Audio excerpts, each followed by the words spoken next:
प्रवर्तन निदेशालय ने पहली बार मनी लॉन्ड्रिंग मामले में प्रियंका गांधी का जिक्र किया है। ये मामला एनआरआई बिजनेसमैन सीसी थम्पी से जुड़ा है, जिसमें प्रियंका गांधी के पति रॉबर्ट वाड्रा पर भी आरोप है। ईडी का कहना है कि पूर्व कांग्रेस अध्यक्ष सोनिया गांधी के दामाद रॉबर्ट वाड्रा और बेटी प्रियंका गांधी ने दिल्ली के एक रियल एस्टेट एजेंट के द्वारा हरियाणा में जमीन खरीदी, फिर उसी जमीन को उसी रियल एस्टेट एजेंट को बेच दिया। उसी रियल एस्टेट एजेंट ने एनआरआई बिजनेसमैन सीसी थम्पी को भी जमीन बेची थी। ईडी का आरोप है कि थम्पी के वाड्रा के साथ लंबे और गहरे संबंध हैं।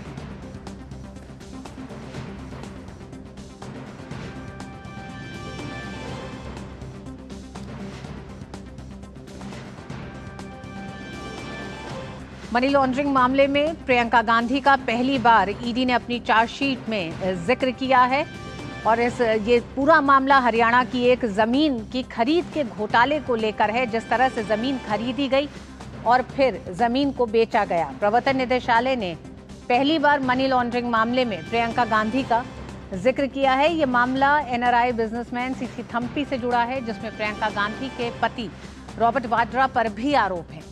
ईडी का कहना है कि पूर्व कांग्रेस अध्यक्ष सोनिया गांधी के दामाद रॉबर्ट वाड्रा और बेटी प्रियंका गांधी ने दिल्ली के एक रियल एस्टेट एजेंट के द्वारा हरियाणा में जमीन खरीदी, फिर उसी जमीन को उसी रियल एस्टेट एजेंट को बेच दिया।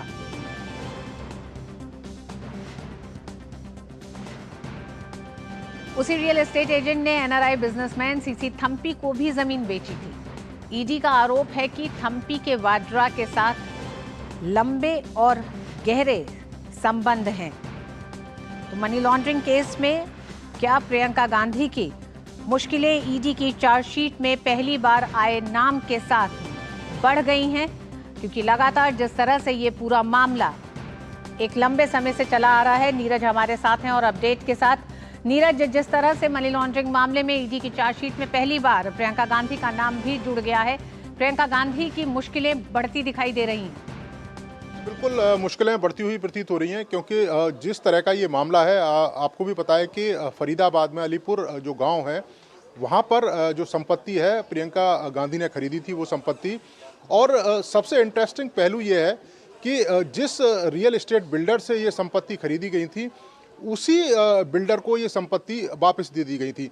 2005 और 2006 में रॉबर्ट वाड्रा ने भी उसी रियल एस्टेट से करीब 40 एकड़ की 3 संपत्तियां खरीदी थी और 2010 में उसी रियल एस्टेट एजेंट को, जिसका नाम HL पाहबा है, उसी को फिर उन संपत्तियों को बेच दिया गया था।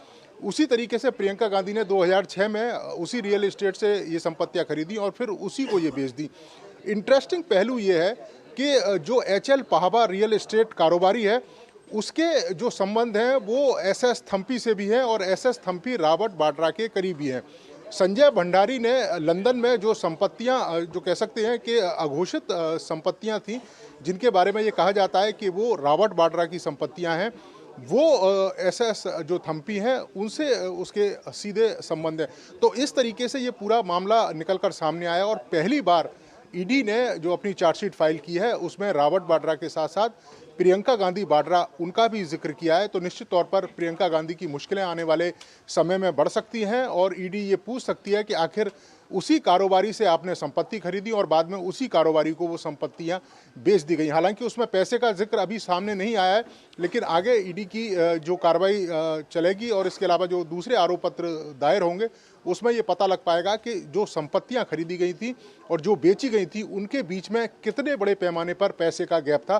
तो इस हिसाब से प्रियंका गांधी की जो मुश्किलें आने वाले समय में ऋतु बढ़ सकती हैं।